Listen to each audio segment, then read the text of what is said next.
and welcome back. We're back as usual with my partner in crime, Yuli the Monster Diaz. Let's go. Oh my gosh.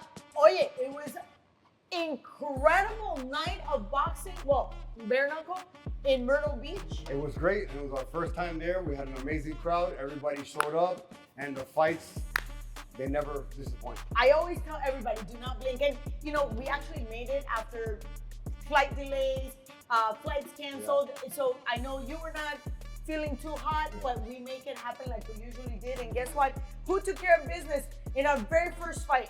Jerome the Hatchet Hatch. With KO of the night. It was a great knockout against Dixon. You know, he caught him with a great, you know, he kind of scooped down, hit him with a right, and knocked his mouthpiece into the first row. Yes. It was a hell of a knockout. That was film perfect. Yeah. You could see it. As a matter of fact, in our slow-mo, in the highlights, you see how DeWitt is, he's actually walking into a punch. Yeah. And it was perfect timing by Hatchet. Yeah. I mean, and he's back with a vengeance now, 2 wins back-to-back. Two knockout wins back-to-back. Yes, amazing. And then we had a great fight because we got to remember the fight of the night. We didn't get a chance to call it the fight of the night, but Marlon Moncada, he actually made his way all the way from Honduras to the U.S. when he was very young. And he walked into a good friend of mine, Joel Diaz's gym. A legend, one of the, you know, epitomes of boxing in Indio, California.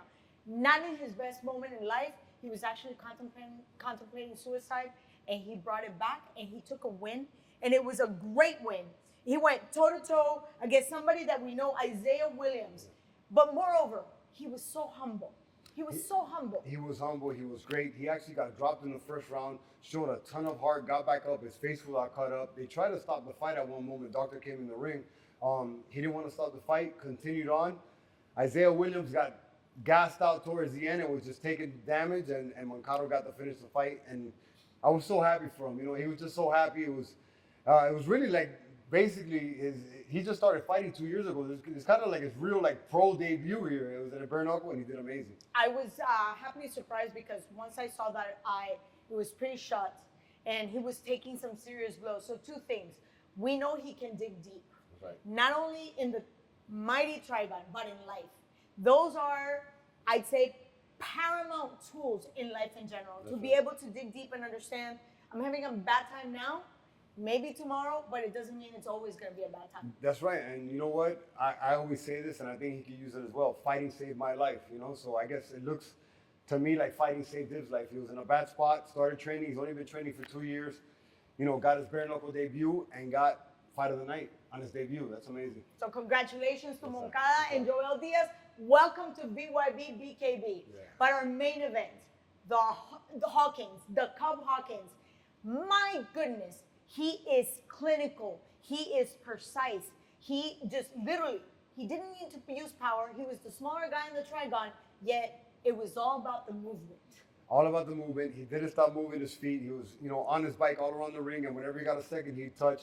And, you know, going back to what he said, that loss that he had against the Venezuelan. Cisneros. Against Cisneros, really put a fire up under his ass. It got him to where he's, you know, he's a killer. He's on killer mode, and he showed it that night. It's amazing. Now he said he's going to go down to 150 pounds. Dude, that's only 15 pounds heavier than me. I just said, you can't do that. And he goes, yep, that's what I'm going to do. And you said something very important. A lot of people are so stuck in the undefeated. Right. And sometimes those losses actually make you a better fighter. We can call every single legend that has actually made it besides Floyd Mayweather, obviously. Yeah. And there's another one, Finito Lopez. Most people don't remember him, but Ricardo Finito Lopez also retired undefeated. But I believe that 0 in your defeats is overrated. I think you become that much better fighter, person, sportsman in general is just better for you. No, I agree. I've always said that you learn more from your losses than you do from your wins, you know? And again, we saw it with Cub. He had that loss. He's said it over and over and over again after every fight. You know, that loss put a fire in my ass. It got him, you know, harder in training, harder focused, and it showed in his fight. He's a world champ, 2-time world champ. So actually, he's a 4-time world champ in 2 divisions. Exactly, and now he's going to look for another belt at 150 pounds. Yeah. I want to follow his diet because that's another thing. It doesn't matter how heavy he is, how light he is. He doesn't skip a beat. He's always on point in terms of the scale. Yeah. It's definitely somebody I really admire. Absolutely. And talking about losses, Joshua Oxendine took that fight against Esteban Partida, an outstanding figure that gave us a great surprise in Denver and showed up again in Myrtle Beach in great condition, somewhat young spirit. But the preacher man, I think, fell short in this fight. So, Joshua Oxendine I consider good friends. I think he's a great man. I think he's a great father. I think he's a great fighter. That night, it wasn't his night. Not only when it comes to the fight, I didn't think he was mentally there, even getting to the fight. It was a lot of weird stuff, and it seems like he got poked in the eye a couple times. Cool, it happens during fights. They stopped, they gave him his time. Then Partida kind of like touched his face. He flopped. It was a weird night. The thing about Partida too, he's having fun in there. Yes. He's laughing, he's smiling, he's bouncing around the ring. He's He slick was with his being boxing. goofy. He keeps his hands down. Yeah, and I don't know if maybe that style of fighting kind of put some pressure on Josh, and he was in front of his home crowd as well. He was in front of his family. Pressure, a lot of pressure. A lot of pressure. And I remember something very similar happened when he fought Mark the Shark Irwin, where Mark has that persona, that bigger than life, Right. and, the trash talking, the back and forth. But moreover, let's not forget that he was working the corners of a couple of friends. So maybe it wasn't his night. Maybe he was not really there in terms of focusing on his own fight, and he was worried about the previous fights that he was cornering. And also, he was distracted by somebody that just is able to poke the bear. Right, yeah. And Partida knows how to poke the bear well. And besides that, he knows how to fight well. He's going to be, something to look at in the future. Well, we have something to look at in the future, and it's UFC. And That's UFC is coming in with a vengeance April 12th, and this is UFC 314 in Miami. I know. I'm going to be there. I'm going to be there, guys. Guess where I'm going to be? Where are you going to be? Not there. I'm going to be in Puerto Rico. I know. So it's okay. Work, baby. You're going to get paid. Yes. I'll be wasting money if you get getting money. But let's talk. This is a great card, starting with the main event. We're talking about Volkanovski against Diego Lopez. I mean, 26-4 against 26-6. That's an evenly matched fight. Yeah, and Volkanovski is coming off two, knockout losses. One against Islam at 155, where he took it on short notice. Then he took a semi-short notice fight against Ilya Topuria, got knocked out too. Ooh, yeah. Wait, that's a loss. No, it was a hell of a fight against a soon-to-be legend in the sport. Agreed. And now the champion, because he got the belt off Volk. Not an easy fight. Diego, I don't think it's an easy fight as well, but I think Alex is coming with a lot to prove. He's 36 years old. He's on the back end of his fight career. I know he wants to get that belt back. I know he's hungry for it. And again, he's coming off these two losses. He has something to prove. And going back to the Ilya, I believe not only is he an outstanding fighter, but he is so focused. It's very difficult to get somebody off their game when they're so razor sharp. And that's what I see on him. So I give him a lot of credit for being able to get into the ring, being able to just handle the cage, because it was a hard sell. That loss, he sold it very high. And then the main and co-main, it's in the lightweight. We have Michael Chandler against Paddy Pimblett. How do you see that fight? Man, that's a tough one too. Paddy Pimblett, he's a young, upcoming guy. He's already beaten a couple guys, a couple legends, a couple of big names in the UFC. They're giving him another big name in Michael Chandler. Michael Chandler hasn't fought in a while. He was getting ready for Conor. That fight is obviously postponed and maybe never going to happen. So that was the one he was waiting for. They threw Paddy at him now. This is going to be a tough fight for Mike, I think. Mike is also in his mid to late 30s. Paddy's a younger guy in the come-up. He's very good at jiu-jitsu, very good on the stand-up game. Mike is more of a wrestler. But, this is kind of a toss-up. It's a hard one. If I had to put my money on somebody that night, I'd go with Paddy. Yeah. Well, the truth of the matter is we always that discussion. When we're in that cage, we tend to favor he who handles the striking game. Right. Because once you get into the canvas, it's so difficult. Right. Then if you go there, you're done. But how difficult is it to go from standing, being the striker, to all of a sudden being turned into the canvas and getting to the grappling game? Yeah, no, it's extremely difficult. But again, you got two high-level guys who are great on the ground.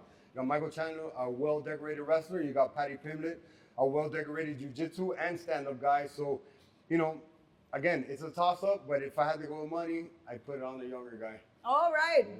There's a saying in Spanish, Juventud Divino Tesoro. It's divine treasure to have youth in your That's right, favor. that's right. In the featherweights, we have Yair Rodriguez, and he's going to be facing Patricio Pitbull. Wow, these records 36-7 and 26-0 with 1 no contest. Yeah, that's gonna be a hell of a fight. Patricio Pitbull was 36-7. he was the champion in Seasoned. Bellator, very seasoned. He was a champion at Bellator. This is actually his debut in UFC. He was in Bellator for a long time. Well-seasoned champion. He, some of his losses are to great people like AJ McKee, who beat him for the belt in Bellator. This is gonna be a hell of a fight, but again, here's a younger guy. He's his striking, he has that karate style where he's bouncing in and out. His kicks are crazy.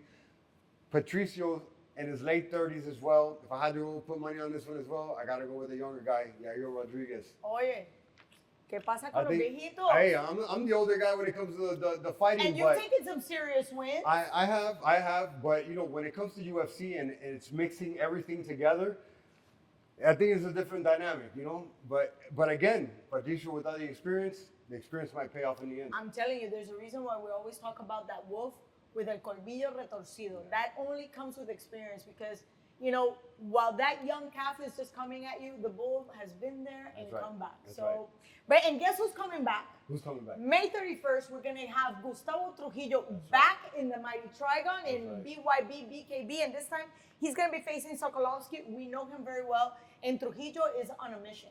He obviously is going to defend his title. He took care of Ike Villanueva, and he's taking care of everybody in his way, everybody in the first round. Don't miss this fight, and these are fights that we really can use the word don't blink. Yes, and this is going to take place again right here in Florida. That's going to be in Jacksonville. And more important, Martiniak, Marco the Emperor Martiniak. He is a beast. Talking about the hatchet. So the one defeat that he got in the Mighty Trigon was by the hatchet. That's right. Then they faced each other again, and guess what? Martiniak took care of it was business. actually 3 times. Yes. He beat Hatchet, then Hatchet beat him, and then and then he came back the and beat trilogy. Hatchet. Yes, right, the trilogy. And then now he wants to face none other than Yorfan Fuentes, el Cocodrilo. the Cuban crocodile. That's going to be a very tough matchup for both of them. Martin's very good on his feet, moving in and out. The crocodile has great boxing. He moves on his feet as well, but he hits like a Mack truck. Martiniak, his background is pure boxing. Right. And you can see how he maintains his body weight nice and level, right smack in the middle, and he has the ability to shift to the back leg or to the front leg in a drop of the dime. Whereas Yorfan Fuentes is always moving forward, tends to be a little flat-footed. I'm wondering if somebody like Martiniak is going to be able to deal with somebody always in your face with that constant pressure. So we'll see how that. Well, I'll tell you works what, out. when it comes to those styles, I would think that in the first 2 rounds, if Martin doesn't take care of them, round 3, 4, and 5 is going to be the crocodiles. Really? Yes. I think with that, forward pressure, after round 3 of forward pressure and taking punches and being able to hit them back, I think, if Martin doesn't take care of them in the first 2, I think Gator has it in the next either 3, 4, or 5. I like what you see. And listen, both those guys are very hard hitters. I don't think it'll last that long, but we'll get to see. For however it lasts, is going to be incessant. That's right. This is going to be relentless aggression. That's right. Now here is the crook. Who is more precise? When it comes to precision, I had to give it to Martin. I know. The Emperor is very precise with his punches, and whenever he lands, people go down. Well, people better be down because we got a lot of action going on between right. now and May 31st. In the middle of this, we're going to do also Canelo. We're doing Ryan Garcia. That's right. Man. I want to bring up one more fight on that May 31st. It's going to be the GOAT coming back off his injuries. Our GOAT, That's yes. Right. He's going to be fighting that night. I'm not sure who his opponent is yet, but we're looking forward to the GOAT coming back off his injury. And I know he's looking for this win because there's a fight that's brewing between him and Hialeah White Boy that they've been going back and forth for, I want to say, over a year now. It's almost 2 years. I know. So I know once he gets this win, I think the next one on the list for him to fight would be Hialeah White Boy. And That's been brewing. That's gonna be a hell of a fight. Oh my goodness. So you guys don't miss it. Stay tuned. We're going to talk about this next episode. But right now, we're going to say goodbye. Yuli, have a good time at UFC. I'll be missing you in Puerto Rico. I will. You make money, I'll spend money. Thank you guys for tuning in. Make sure to tell your friends. Like, comment. Most importantly, just share the episode and let people know that we got Against the Ropes and we talk about great stuff here.